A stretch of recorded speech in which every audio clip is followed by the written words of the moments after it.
Hello दोस्तों, मैं हूं अपूर और ये हमारा नेक्स्ट ट्यूटोरियल। और इस ट्यूटोरियल में दोस्तों हम सीखेंगे अबाउट स्ट्रक्चर असाइनमेंट्स। तो दोस्तों, इसके पहले कि मैं आपको स्ट्रक्चर असाइनमेंट्स बताऊं, दोस्तों मैं आपको इस ट्यूटोरियल में एक थोड़े से और नए तरीके बताऊंगा अबाउट इनिशियलाइजिंग स्ट्रक्चर एलिमेंट्स। तो दोस्तों, जैसा कि हमने अपने पिछले ट्यूटोरियल में देखा था, हमने एक स्ट्रक्चर स्टूडेंट नाम का कंस्ट्रक्ट किया था जिसमें स्ट्रक्चर एलिमेंट्स थे। नेम जो कि कैरेक्टर टाइप का था, एज जो कि इंटीजर टाइप का था और रोल जो कि अगेन इंटीजर टाइप का था। और फिर हमने उसका एक ऑब्जेक्ट क्रिएट किया था या एक स्ट्रक्चर वेरिएबल क्रिएट किया था ए नाम का। और उसी ऑब्जेक्ट या स्ट्रक्चर वेरिएबल के साथ डॉट ऑपरेटर के इस्तेमाल से हमने उसमें स्ट्रक्चर एलिमेंट्स में वैल्यूज इनपुट करवाई थी, जैसे कि a dot name, a dot age और ए डॉट रोल नंबर। दोस्तों, एक और तरीका होता है स्ट्रक्चर वेरिएबल या स्ट्रक्चर के ऑब्जेक्ट को क्रिएट करने का। यहाँ पे आप देख सकते हैं कि हमने फिलहाल जब ऑब्जेक्ट क्रिएट किया था स्ट्रक्चर का जिसका नाम स्टूडेंट था, वो मेन के अंदर हमने डिफाइन किया था। इसे दोस्तों कहते हैं लोकल डिक्लेरेशन। जैसे कि दोस्तों फंक्शन में होता है ग्लोबल डिक्लेरेशन और लोकल डिक्लेरेशन, इसी तरह स्ट्रक्चर में भी हम उसके ऑब्जेक्ट्स को लोकली डिफाइन कर सकते हैं या ग्लोबली भी डिफाइन कर सकते हैं। तो दोस्तों, मैं आपको पहले तो बताता हूं कि स्ट्रक्चर के ऑब्जेक्ट को ग्लोबली कैसे डिफाइन करते हैं। उसके लिए दोस्तों मैं कुछ नहीं करता हूं, यहां से मैं इसको रिमूव कर देता हूं जहां पे मैंने स्ट्रक्चर का ऑब्जेक्ट या स्ट्रक्चर का वेरिएबल डिफाइन किया था, और उसकी जगह मैं दोस्तों उसको यहां लिख देता हूं। आप देख सकते हैं मैं पूरा सेंटेंस यहां नहीं लिखता हूं, स्टूडेंट स्पेस ए नहीं, मैं सिर्फ ऑब्जेक्ट का नाम लिखता हूं यहां जहां पे स्ट्रक्चर के कर्ली ब्रैकेट्स खत्म होते हैं, just before the semicolon sign. आप देख सकते हैं यहाँ पे मैंने लिख दिया है ए।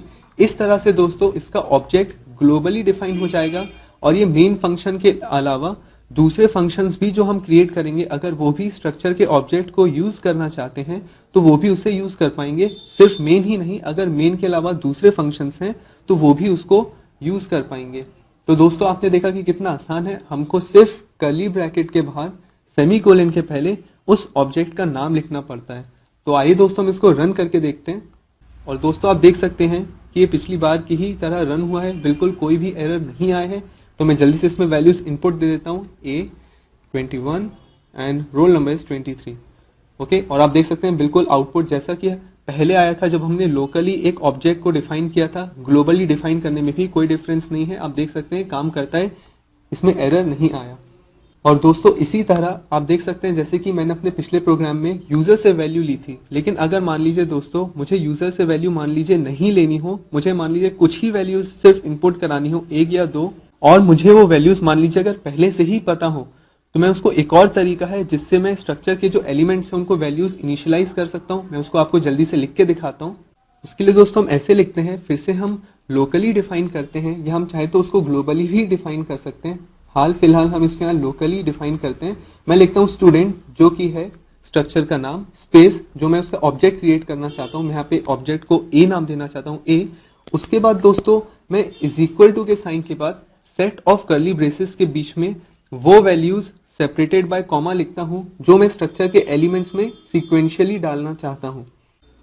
ए जो है दोस्तों वो नेम में जाके स्टोर हो जाएगा, उसी तरह सीक्वेंशियली 21 जो है वो एज नाम के वेरिएबल में आके स्टोर हो जाएगा, और 23 जो है दोस्तों वो रोल में जाके स्टोर हो जाएगा। तो जो सीक्वेंस में मैंने स्टूडेंट्स के एलिमेंट्स को डिफाइन किया है या स्ट्रक्चर एलिमेंट्स को डिफाइन किया है, उसी सीक्वेंस में मुझे यहाँ कर्ली ब्रैकेट्स के अंदर वैल्यू देनी होगी सेपरेटेड बाय कॉमास, और जो कैरेक्टर वैल्यूज हैं उनको मुझे सिंगल इन्वर्टेड कॉमा के अंदर लिखना होगा। और जब मैंने दोस्तों ये सेंटेंस लिख दिया है, मतलब मुझे प्री डिफाइंड वैल्यूज, ऐसी वैल्यूज जो मुझे पता है और मैं इनपुट सीधे डायरेक्टली स्ट्रक्चर के एलिमेंट्स को देना चाहता हूं, तो उस केस में मैं ये वाले स्टेटमेंट को यहां से डेड कर देता हूं, यहां से यहां तक। और आइए दोस्तों हम इसको रन करके देखते हैं।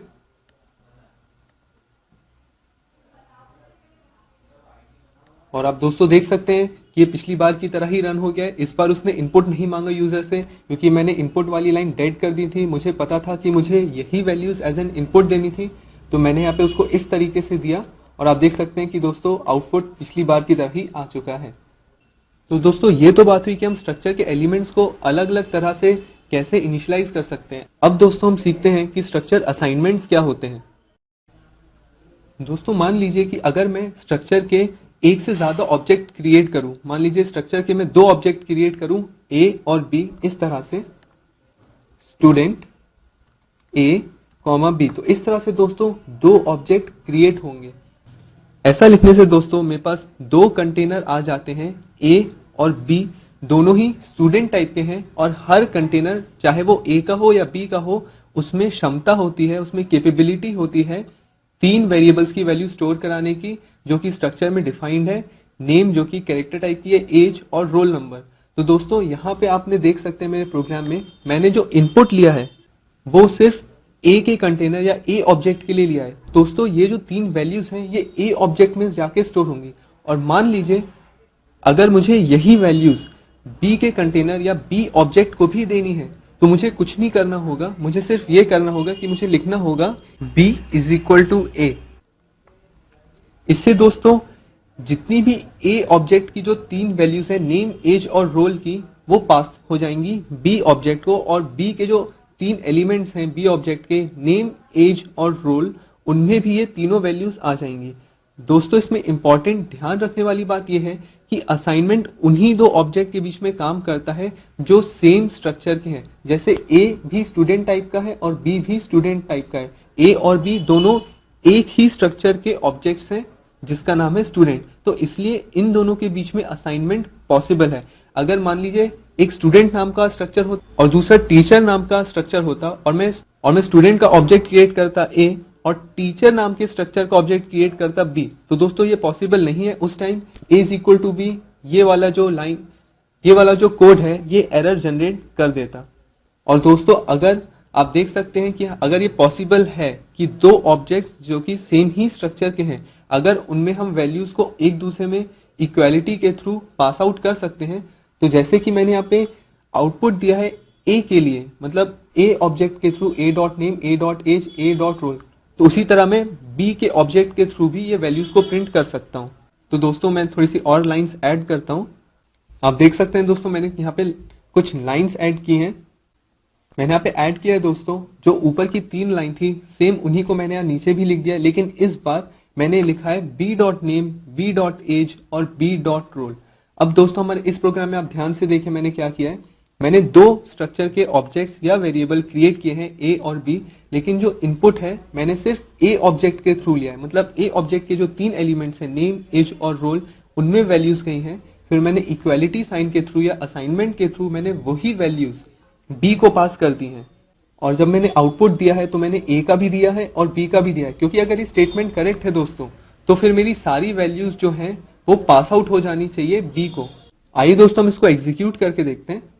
यहाँ पे फिर से डालता हूँ ए, एज में डालता हूँ दोस्तों मैं 21 एंड 23, और आप देख सकते हैं दोस्तों सेम आउटपुट दो बार प्रिंट हुआ है। लेकिन इसमें ध्यान देने वाली बात यह है कि जो ऊपर की तीन लाइनें हैं ये ए ऑब्जेक्ट के कारण प्रिंट हुई है, और जो बाकी नीचे की ये अगेन जो तीन लाइनें हैं ये बी ऑब्जेक्ट के थ्रू हमने आउटपुट लिया है, लेकिन सेम वैल्यूज प्रिंट हुई है। दिस मीन्स कि हमारी जो ये वाली लाइन है असाइनमेंट की, कि हम दो ऑब्जेक्ट्स को आपस में असाइन करके वैल्यूज उनमें एक्सचेंज करवा रहे हैं, ये बिल्कुल सही स्टेटमेंट है।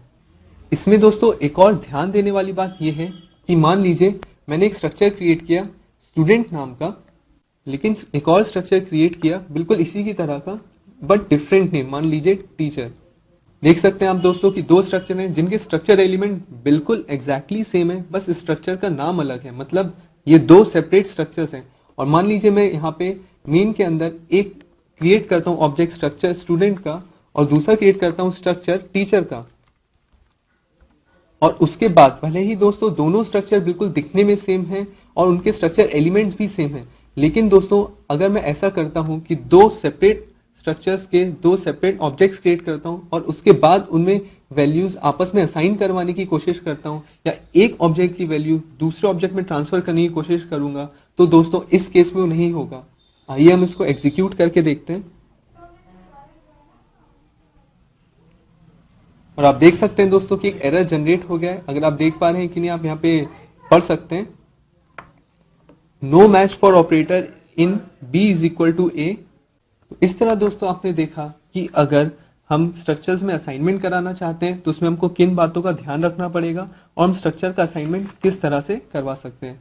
तो होप दोस्तों आपको मेरे इस ट्यूटोरियल में बहुत कुछ सीखने को मिला होगा। तो जुड़े रहिए मेरे ट्यूटोरियल से। Thanks a lot.